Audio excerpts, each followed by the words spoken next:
Machinery వ్యవస్థ ఈ దేశానికి వచ్చినప్పుడు అంతకంటే భయంకరంగా ఉండేది.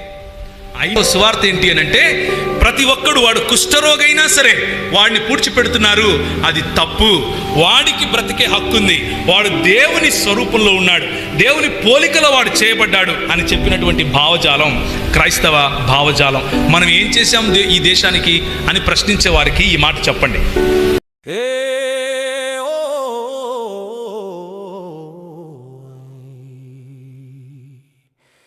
దుక్కులు దున్ననిదే పంట చేతికి రాదన్న, మోకాళ్ళు వంగనిదే ఆత్మల పంట పండదన్న. ఇదిగో సువార్త పిలుపు వినవచ్చిందిరో,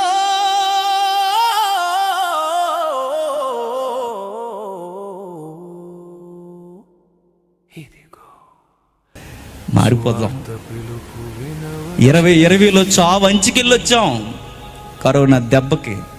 అయినా భయం లేకుండా ఉండకండి, మారిపోతాం.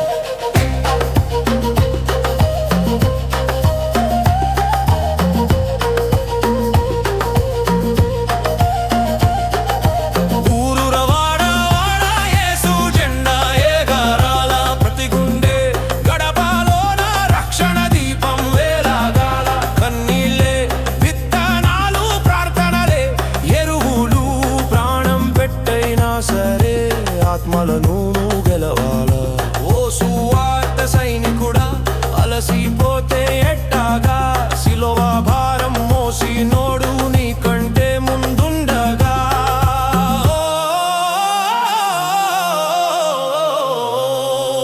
నాగలి పట్టిన రైతన్నాలా వెనుదిరిగి నువ్వు చూడొద్దు. లోకం నిన్ను పిచ్చోడా నీ రాళ్లతోటి కొట్టొచ్చు. రాళ్లే పునాదులై పైకి లేపును, ముళ్ళే కిరీటమై నీ తలరాతను మార్చును. అలుపొచ్చిన పిలుపు మరువకు, గెలుపు నీదే, జడిసి చూడకు.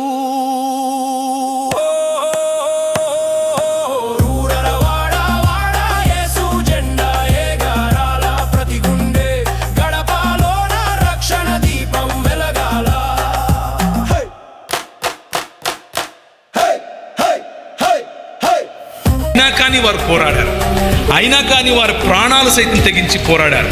కనుకనే ఈరోజు మనం ఇక్కడ కూర్చున్నాం, కనుకనే ఈరోజు మనం చదువుకోగలుగుతున్నాం, కనుకనే ఈరోజు దాన్ని ఏమంటారు, వెలివేయబడిన ప్రతి జాతి, శూద్ర జాతి అనండి, లేకపోతే అస్పృశ్యుల నుండి, లేకపోతే వనవాసుల నుండి, ఈ 3 తెగలకు సంబంధించిన ఎవరు చీకటి రాజ్యపు కోటలను స్తుతులతో కూల్చాలి.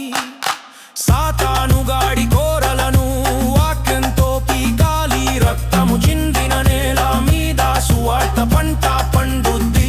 త్యాగం చేసిన బ్రతుకులే రేపటి చరిత్ర అవుద్ది. వచ్చేది రాకడ, ఇక లేదు ఆపద.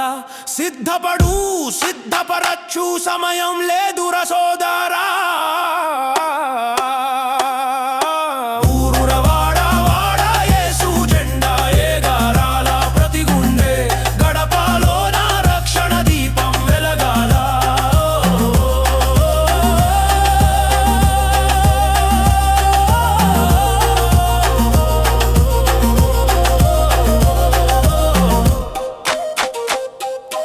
పదరా సువార్త సైనికుడా,